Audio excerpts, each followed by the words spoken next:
The purpose is really, I've just settled focused on God. He's got me in this. He made it very clear what he wanted me to do. And I'm just, putting it out there and letting him do it, letting go of the wheel, as they say, give it up to God. He's got it covered. Hi, I'm Luke Andrews with Inspire Advisors, a proud sponsor of the I Retire for Him podcast. Thanks for tuning in today. If you'd like to have a conversation about biblically responsible investing, please reach out to me at investbri.com. Your retirement years can be 30 years filled with meaning and purpose as long as you connect your faith and your retirement days. Welcome to I Retire for Him. We are your hosts, Jim and Martha Brangenberg. Check us out online at iretireforhim.com. So when is it okay to retire? 55, 60, for sure 65, right? So when is it too late to start a new business? 45 or 50, or what about 70 or even more? Well, according to the Bible, there is no time to retire, and according to Solomon in Ecclesiastes 3, there's a time for everything and a season for every activity under heavens. A time to be born and a time to die. A time to plant and a time to uproot. A time to kill and a time to heal. A time to tear down and a time to build. A time to weep and a time to dance. A time to mourn and a time to dance. I said that twice. A time to scatter stones and a time to gather them. A time to embrace and a time to refrain from embracing. A time to search and a time to give up. A time to keep and a time to throw away. A time to tear and a time to mend. A time to be silent and a time to speak. A time to love and a time to hate. A time for war and a time for peace.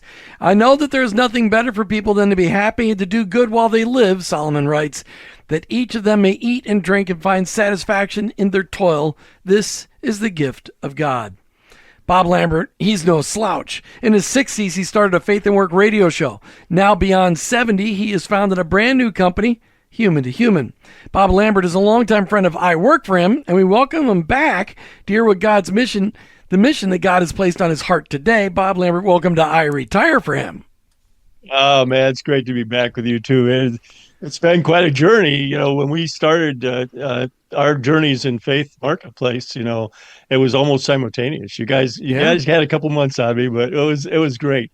Yeah. And I'm just thrilled that you're still doing it. I mean, this is God's stuff. This is God's work. So I'm just excited to be with you today. Well, and what Bob is referring to is the fact that we were doing live radio back then, and we actually got to visit the studio in Chicago and do live radio with you, Bob. It was pretty awesome. So some great memories for sure. Maybe we'll even put a link to one of the shows. Oh, that's a great idea. In the show notes. Right. Little walk down memory lane. So good grief, Bob. I mean, why aren't you leaving the Windy City and flying off to warmer climes instead of starting a new business? Well, the long and the short of not leaving is that my bride, that is 16 years younger than me, is still working. And when I married her, I told her she was my retirement plan. So we're going to go anywhere soon. Number one. Number two, I have 4 grandchildren, and everybody, all the family and my kids live here in the Chicagoland area. So that's going to keep us anchored here for a while. That's a good answer. That's an I Retire for Him answer. We'd all like to clap for that because so many people, Bob, when they get retirement age, they take off, leave their family, and go because it's warmer. I mean, you could go spend a month in Florida if you need warmth, get away from the wind and the cold in Chicago. But, I mean, why give up your family? I love it. That's a great answer, Bob. Yeah, thank you. And as I shared before, I don't play golf. I don't play pickleball. I don't have a lot of hobbies other than doing what God gave me to do and my talents and gifts. And that is, meeting with people and introducing people to other great people and certainly enjoying the fact that I am a child of God and I'm able to share that with other people and particularly people in business. I think it's really important now where we're at in our country and in the world that business people are standing up. Just like Billy Graham said, the next revival in this country is going to be in the marketplace, not in the 4 walls of churches. And we're seeing that. And I'm just so excited what's going on everywhere I go. I mean, churches are starting to fill up again. I know the church that I attend is bringing younger people now. And I just got asked to officiate my youngest son's wedding. Congratulations. July the 25th. So when I got my certificate, my bride says to me, that night in bed, she says, "Well, how do I address you now? Are you a minister, a pastor? I need to know who I'm sleeping with." Your Highness, sleeping with the pastor. Oh, that's awesome. Okay, so we love your passion for all things that God has you involved in. But let's talk about starting this new business. And I want to know, speaking of your wife here, you got her approval at this stage of the game? Did Marty say, Bob, I'm not sure about, what did she say? Yeah. Well, I think really she was okay with it because she just wanted me to keep busy, There you not go. bug her, But yeah, and she knows this is how I'm wired. Yeah. And there is no quit here. As long as God's got me getting upright every day, He's got a purpose. And I have to tell you, I was having a season of holy discontent about 5 years with the millennials and the Z's. They couldn't even look you in the eye. They couldn't be related. And that's what, you guys know, that's what this is about, human relationship. And so I'm beefing about it. And God basically sent me a real strong message. Why don't you stop bitching about it and do something about it? And so I started down the path, as you can imagine, going into, the internet and everything like that. Because I kept saying to myself, why don't we get back to being human beings instead of human doings? And all of a sudden, through the grace of God, and I'm still pinching myself, I stumbled on the name Human, number 2, Human LLC. And so I've had that now for about 4 years. I sold my fourth company back in 22, stayed on for a 3-year earnout. And in last June, a year ago right now, I left that. But I was struggling. What do you want me to do, God, with this human thing? I don't know what you want me to do. And it was over the last 10 months of that journey that I was on that He really revealed to me. Use your gifts and your talents that I gave you. Connect human beings with other human beings in business and bring them human-centered skills that will help their people and help them grow and give them purpose. And that's what I set out to do because I'm a connector. I love giving referrals. I love giving introductions to people, good quality people, and getting them together. I've done it for many, many years. I've built up quite a network. And so I set about to look at what companies could I represent. And there are 3 companies that I represent. One is called Wild Leaders, which stands for Whole Intentional Leader Development. Rob McKenna, Dr. Rob McKenna founded that. We've interviewed him. I interviewed him twice when I had our radio podcast program. And so I knew of his character and the program. And I was really excited about that. He created the first ever trust assessment and trust index for companies. And I got to tell you something, it's phenomenal. Along with the leadership program, which has got a lot of faith stuff all the way through it, which has resonated with me. Second company is called Pinnacle Performance here in Chicago that was formed by 2 out-of-work actors over 2 decades ago that have built a global organization. And it's probably the best I've seen as far as communication and presentation skills. And they build out instructors and trainers all over the world that are actually professionally trained actors. And giving them an opportunity to make some money. The third one is a company that was founded by a dear friend here in Chicago, moved us to Portland, her hometown, called E-Leader Experience. And it's for young leaders that are evolving and coming into organizations to help them with the proper training, mentoring, coaching, and skill building that a lot of companies don't have the time for. So she steps into that gap and helps with that, along with managers now that are being promoted into leadership roles that have never had this kind of training. Right. So those are the 3 companies going really out to mid-market because as I tell people with these young people, and I've been a student of this for quite a while, and we lectured in many universities here in Chicago, is there's, number one, if they don't trust you, they're not going to come to work for you. So that's number one. You got to get that straight. And, obviously there's a lot of distrust about, we've seen for over a couple of decades how trust has just fallen off the cliff.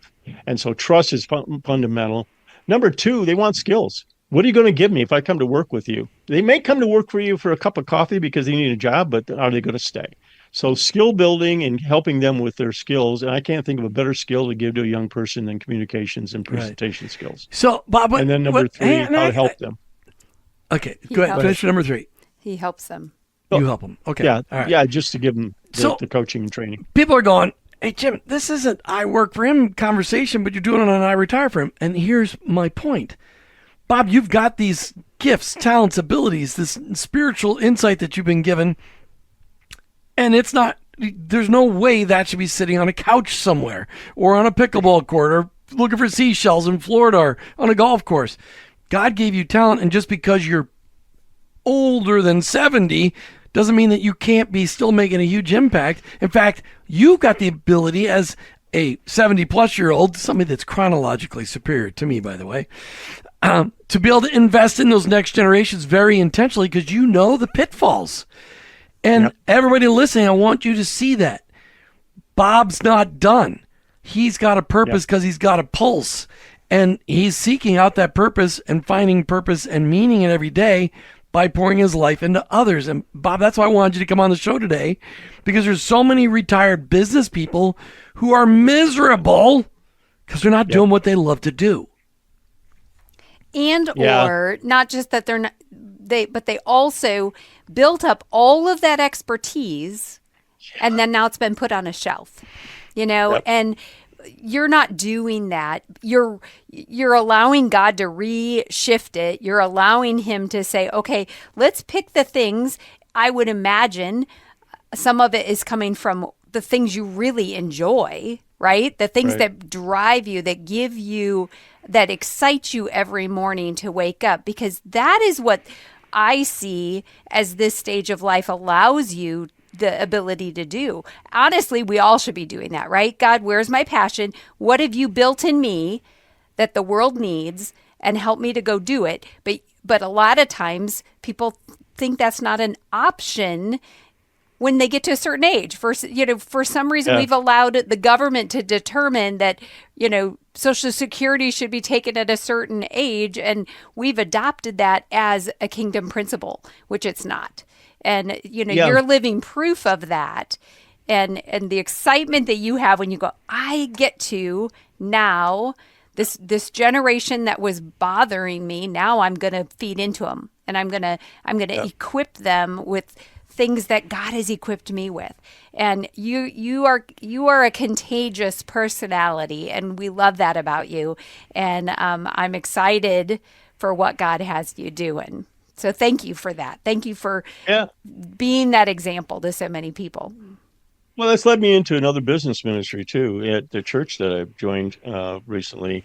Very affluent church here in Chicago, up in the North Shore. Actually, it's headquartered in Bears headquarters in Lake Forest, Illinois. And I'm a part of one of the campuses. And the young pastor there, when we first took the idea to him to start up a business ministry, because who has a business ministry? And found out that C-Suite for Christ has a congregational ministry program that they've started. And I looked at that and I thought, wow, this could be pretty cool. So myself and a dear friend that I hadn't talked to, we actually met at one of these meetings in another chapter, and we reunited. Great Christian. And she brought me to that church and said, hey, Bob, you got to check out what's going here. I did, and I got excited, and I'm in the process of becoming a member of that church. But that is a thing that we brought to this young, I say young, he's a lot younger. He's in his 40s, early 40s, but he's great. And he took to it. He said, yeah, why don't we just try a test here and see how this comes together? And we're reaching out to the whole congregation.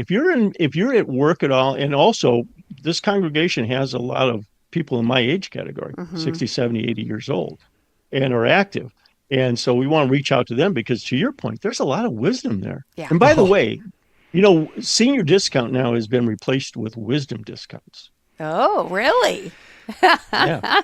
Well, those I just of got you that the other day in your 60s I said, and 70s. She said, no, we don't have wisdom. We don't have senior. We have wisdom discounts. Oh, that's great. That's good. I can't wait to be able to get one of those discounts when I get old enough. Okay. All right. Speaking of starting something new, we're talking with Bob Lambert today about stuff new that he's doing. We want to make sure that you guys all realize it's never really too late to learn a new, more kingdom approach to investing. Our friend Luke Andrews at Inspire Advisors uses biblically responsible investing as the approach to manage his clients' portfolios, our portfolio. Imagine allowing your investment to be as intentional, as impactful as you want to live your daily life. Biblically responsible investing has changed the way we do business and the way we do our investing. That's what Luke does all day long. Check him out online at investbri.com, investbri.com to learn more. So, Bob, talk to us about what's the goal with human to human. What's your goal? Well, the goal is, when I looked at this, I went to these people. I said, look, you're going to get 40 years of experience of doing this stuff, business development, and I don't need a six-figure income anymore. But I need to at least have value put on my time. So that's kind of the agreements that I've entered into. And what that looks like is on the back end of any of these introductions I make, because I'm not taking it all the way through the final sale. I'm introducing them to the principals of these companies that will take it to whatever stage it becomes. And then they are going to reward me at the end if something comes of that. So I look at that as, okay, I'm doing God's work. I'm doing work for them that now they're getting the opportunity to work with somebody who's kind of had a few years of experience doing this and building 4 other companies. So that's really where it's at. The purpose is really, I've just settled focused on God. He's got me in this. He made it very clear what he wanted me to do. And I'm just, putting it out there and letting him do it, letting go of the wheel, as they say, give it up to God. He's got it covered. So he's got my health covered. He's got me covered. He's got my family covered. So yeah, I'm just glad I'm getting up and I'm upright every single day, That's so good. And, having a goal like that and knowing that you're helping people to connect to whatever is going to help propel them in their kingdom purpose is such a powerful thing. I want to take a minute right here to just talk about our summer initiative at I Retire for Him. And we've talked about it on previous shows, and I'm going to put it in the show notes again. But, we are encouraging all of you listeners to have a picnic. That's right. Just invite some neighbors over and keep it simple. Gather tables and share some food and maybe some games. Get to know your neighbors and then send us a photo from your picnic to get entered in an end of the summer drawing that we're going to have. Email the picture to Jim at iworkforhim.com. Don't worry, I will put that in the show notes for you. We want to just encourage you. Spend that time getting to know your neighbors, build a relationship, and make an impact right in your neighborhood. Jesus was very specific. Love God, love your neighbor.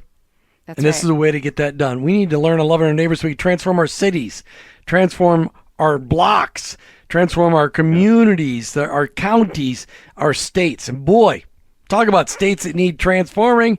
Bob Lambert for governor of Illinois. You live in the Windy City already, which was made known not just for the wind off of Lake Michigan, but for the politics. Why not? Yeah. What do you have? What does Pritzker have on you? I mean, come on. I mean, you could do this. Well, about 250 pounds, maybe. Well, maybe. About it. But seriously, why aren't you running for governor? All right, so you're a relationship guy, Bob. You have been. I mean, you've been you said, well, you only got 40 years of experience doing this. Not true. You got way more than that. How is God using your relationships in order to bless other people and get them connected to these other companies? Well, I got to tell you, I've entered into a season of reconnecting with people that I lost connection with maybe during COVID or just other things. So I've been going meticulously through my database and LinkedIn to reacquaint myself with people that I haven't had conversation. And it's been marvelous. I got to tell you, within 5 minutes, we're back to like, hey, we never had that time span. As important as that is, I'm reconnecting with people for breakfast and lunches, that are in the community, finding out what they're up to. How can I support them? What kind of things can I do to help them? A lot of them are involved in not-for-profits now. And so, I have simple means, but there's ways that I can contribute, whether it be, matter of fact, this Saturday, we're going to a gala of a company organization I was on the board of called Legacy Reentry Foundation, which helps formerly incarcerated people get back into mainstream society. That's grown into a multi-million-dollar foundation and everything like that. So, we're coming back there. I'm inviting people to come to that gala to help support that because I believe it's been fundamentally unbelievable how we're taking people out of bad situations and putting them in and giving them dignity of work again and getting them homes, getting restarted again. And it's phenomenal. I'm also on a board of Ballet 58, which stands for Romans 58, the number one Christian ballet company in the country. Been on that board for 3 years. And we are holding a gala. Again, it's doing well. In the top 50 ballet companies in the country. It's a resident ballet company for Harris Theater, the number one theater company here in Chicago. Hmm. And so I'm just excited and delighted because, again, Bob and ballet, and Yeah, that's, that I came was about. just picturing you in a tutu. No, he's a supporter of it. Oh, It okay. doesn't say, you bring up a good point though, Bob, and I want our listeners to hear it. There are many ways. There's not just one way to live intentionally for the kingdom. Everything Yep. we do in every phase of our life, looking for that intentionality and how not only we can give back financially, but supporting other people. It could be a little dangerous though. You were talking about your health and everything, and then that you are less heavy than someone else. Be careful with all those breakfasts and all those meals and everything. But that's awesome. So I want to know this with your mission with what you're doing at Human to Human. How are you helping kingdom businesses thrive and bless their communities? Well, as you guys know, I'm unabashedly a Christian. I've got a target this big on my back. A lot of people know, and it's about the walk. It's not about the talk. So when I get into opportunities, and especially with people that have a Christian background, what are they doing with their time and their money? How are they giving back? How are they building this as a kingdom business? Because it's God's, it's not theirs. I learned that a long time ago, and you guys know this. It's how are we taking and manifesting this out in the world with people. On the other side of that, people that aren't believers or people that are kind of wandering, don't know where they're at. I have an opportunity sometimes to give my testimony, to let them know what God's done in my life, which has been a huge transition for me, as you guys know, with my background of 36 years in the desert. And that is having an impact in conversation with people. Just met with two young guys, one 26 and 25, through their father of one of the people. And they now are coming to church. They're going to be coming to my church, here this Sunday. And they want to reconnect. I'm giving them bits and pieces of advice and things that not overtly, but just say, hey, why don't you go check this out? I know their business. I know what business they're in. I know what they're trying to build. And I know that there's a lot of landmines there, and especially with this AI world now. Yeah. And so I'm trying to feed into them, hey, one of the things that's great about the tech stack and all the AI stuff, but you got to get on the other side of that and start focusing on human beings. Because when it all comes down to it, human beings are going to have to run all this stuff and also control it from an ethical, moral standpoint. And that's a huge thing. And I've gone to several seminars recently about AI. And one of the things I was blessed by with the recent one was a gentleman by the name of Sagar Pena. And he wrote a book, beautiful book, 59 pages, called The AI Culture Blueprint. And it was all about the human side of things because he's a technology guy. Yeah. And it was just, I'm not kidding you. I'm underlining this book. I'm highlighting it, because it just sung to me. I just really did. And I thought, okay, he's getting this, that you've got to get the training and that stuff on the other side. I want to just point out again how you talk about, human to human, this whole idea of the relationship side, and what's more invigorating than reconnecting with those people that you have maybe not talked to in a long time. We all are guilty of that, especially since 2020 with, I know this person comes to mind, but I haven't heard from him in forever. Taking the opportunity to just check in with them, follow the Holy Spirit's prompting, and you never know how you can impact them. But I love what you're talking about, dropping nuggets of wisdom and nuggets of information and, just feeding into that next generation, because we know that there are a lot of young business people, young entrepreneurs that love Jesus, but they don't necessarily have an upline that does as well. And so they don't have somebody to feed into them the way you can, Bob. And I want to encourage our listeners, because that is an opportunity that you have in this chapter of life where you have the freedom maybe every day, maybe you don't have the freedom every day, but to choose your calendar a little bit and to say, you know what, Yeah. I want to invest some time and some wisdom into someone else. And that's really a lot of what you're doing in just a business structure. But I love that. And I think it's a huge encouragement and challenge to our I Retire for Him audience. Well, it's a new purpose. It's a shift in purpose. The whole shift for me has been because you ask that question, why? Yeah. What purpose do I have in life? What am I doing? What am I doing with my gifts and talents? And it took me a while to have to realize that, as to what it really gives me joy. What can I do all day long, which I used to do all the time, 24/7, whatever. Yeah. And I just got delight out of that. And that was this human interaction, human beings. Because we're getting farther away from that. And it's troubling a lot of people. And finally, it's getting addressed. You're seeing more about the human side of stuff now, human-centered stuff. And that excites me. Because when I start reading about that stuff and the people who are involved in it and what's going on, and then what God's doing, with his kingdom. What's he doing with young people? Like I said, we got young people now, young families that are coming to church. We have the whole Charlie Kirk movement. My goodness, look what that brought to this world, and that's exciting. When I was doing the radio podcast program, I got connected into technology companies. Fabulous woman here in Chicago connected me, all these leaders within the major tech companies. And what I found out, which goes back 6-7 years ago, is that these ERG groups, Christian ERG groups, were starting in all these tech companies were the fastest growing groups. That woke a lot of people up when I started telling friends of mine and Bible study and everything else what was going on. They're like, "You got to be kidding me! In a tech company, that's evil." And and now it's all manifesting itself. And so yeah. What I love, Bob, is that you are excited, and there are lots of other people listening that are also excited. Like, okay, well, if Bob can do it, Bob, tell the audience how old you are, Bob. I'm in my 79th year. 78 years, going on 79. And you're not done. You're not done even close, because God gave you a passion. He gave you a set of gifts, talents, and abilities, and he said, now I need you to use them. I never told you to check out. And and people listening today are going, okay, wow, I can do something. And it's okay to start something new in my 70s. And it's okay to go back and do the things that I love doing, which is talking to people. I mean, we're salespeople, Bob.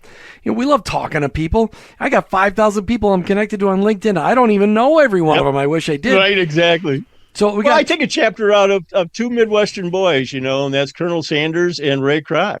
Look at what they, did in their 70s, from a business opportunity. I'm saying, hey, if they can do it and build stuff that is, standing the test of time, I'm not looking to do that, but I am looking to do something that will get recognized, because when I get up there in front of the good Lord, which I hope I will, and he's saying to me, well done, good and faithful servant, look what you brought me, and I'm not going to have a clue to it. Yeah. Because I'm not down here for body count. That's I'm right. just out here to do what I can. Doing what you can do. And I wanted you to give a shout out to your church, because there's not many churches we hear about that are doing workplace discipleship, workplace ministry. What's the name of your church? The name of the church is Christ Church. There's 4 locations, one in Lake Forest, Illinois, or Lake Forest, Illinois,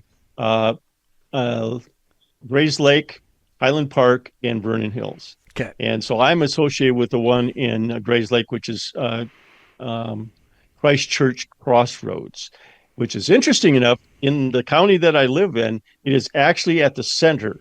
That church is at the geographical center of that county. Very cool. All right, so check out Christ Church. If you're in the Chicagoland area and you want to figure out what does it look like, you go to a church that wants to disciple you to live out your faith at work. There you go, Christ Church in Chicagoland. Bob Lambert, thanks so much for. Did you have something else you wanted to say to Bob? No, I think. Thanks for being on I Retire for Him today. So excited. I mean, we could go on like this forever, but we're out of time, Bob. But if people want to check you out, they can look you up online and you can have a conversation. What's your website? Human. Yeah, human, the number 2, humanllc.com. We'll put that in the show notes. We'll do that. That's right. Yeah. Perfect. Bob, thank you very much. Great. Thank you, guys. Hey, if you enjoyed this episode, help I Retire For Him reach more believers with the message that their retirement matters to God. Support us for just $5 a month at iworkforhim.com/donate. You've been listening to I Retire For Him with your host, Jim and Martha Brangenberg. In this retirement phase of life, we all want our lives to be full of meaning and purpose, so we could say, I retire for Him. Thank you so much for spending this time with us today on the I Retire For Him podcast.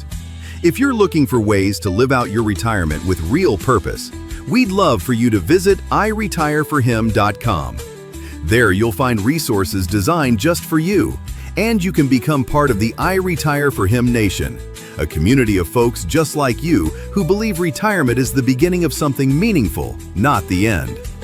While you're at it, come find us on Facebook and give us a follow. We'd love to stay connected with you there. And if you enjoyed what you heard today, please subscribe and give this episode a like. It helps us reach more retirees like you. So remember, head on over to iretireforhim.com and discover how you can bring new meaning to this season of life.